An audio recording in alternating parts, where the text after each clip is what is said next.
waxaan gaar oo la hadlayaa haweenka Soomaaliyeed ama gabdhaha Soomaaliyeed ee adeegsada mooto bajaajta iyo wadayaasha gaadiidka loo yaqaan bajaajta. Fariintan waxay gaar u qosaysaa inta badan gabdhaha ama hooyooyinka Soomaaliyeed ee adeegsada gaadiidka loo yaqaan mooto bajaajta.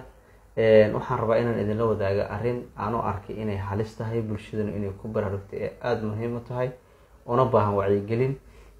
fariintani aad ayay muhiim u tahay haddii ku soo gaarto si naxariis leh. waxaan kaaga codsanayaa inaad sii share gareyso si gabdho badan iyo hablo Soomaaliyeed oo badan ay u helaan badqab ama badbaado.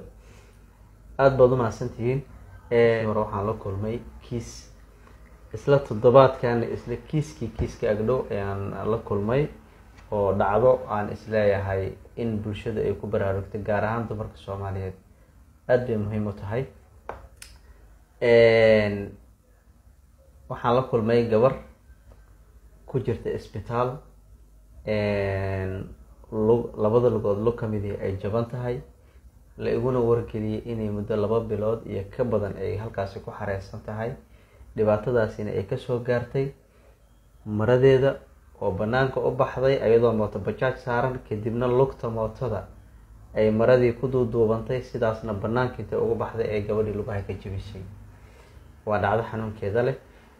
isla toddobaadkan gudihiisa dhacdo lamid ah ayaan la kulmay. mooto bajaaj ayaa gabadha saarneyd, waxaa banaanka u baxay oo dabayshu banaanka u saartay xijaabkeedii, waxaana si degdeg ugu dhagay lugta dambe oo ay ku duumay. nasiib wanaag marka gabadhaasi dhibaato ma aysan gaarin, balse waxay ka badbaaday halis. mootada waxay u socotay si tartiiba, markii aragtay in lugti dambe ay maradii qabato jiideysana waa ay qaylisay. sidaasna waxaa ku istaagay darwalkii mootada waday ayaa ku joojiyay mootadii. marka waxaan u arkay fariintan inay aad muhiim u tahay inay gaarto gabdhaha Soomaaliyeed iyo hooyooyinka Soomaaliyeed.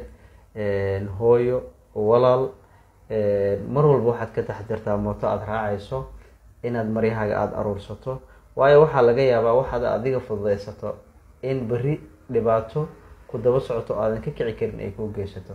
sidaas si lamid ah wadayaasha gaadiidleyda mooto bajaajta waxaan ayagana fariintan qayb ayay ka yihiin. waxaan ugu baaqayaa in markii inta badan dumarku sidaad la socotaan 3 4 4 5 iyo ku raacaan mootada.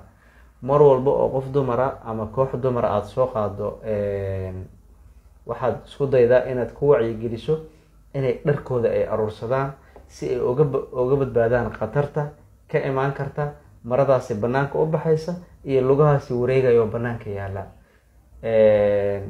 taasi waxay badqab u tahay dumarka Soomaaliyeed, gabdhaha Soomaaliyeed, sidoo kalena waxay badqab u tahay wadaha mooto bajaajta oo qofkaani inuu si ammaan ah ku geeyo halkii uu rabay ee aad muhiim u tahay. fariintani aad waxay muhiim ugu tahay dumarka Soomaaliyeed meel walba aad joogto inaad si share gareyso si looga digtoonaado waa dadka adeegsada mooto bajaajta gaar ahaan dumarka iyo qof kasta oo bulshada Soomaaliyeed kamid ah oo markaasi wato maro uu isdhihi karo, ama ragga qaar waxaa dhici karta inuu go ama macawis wato oo dabayshu banaanka u saarto. marka khatartaasi bulshada kuma baraarugsana. waxaan jeclaystay inaan idinla wadaago maadaama aan 2 dhacdo oo xaqiiqa aan la kulmay, inta iga qarsoonna way ka sii badan tahay. sidaa darteed inta dhiman si ay u badbaadaan inaan muuqaalkan idinkugu soo gudbiyaan jeclaystay. aad baad u mahadsantihiin. sii share garow la wadaag saaxiibada kale.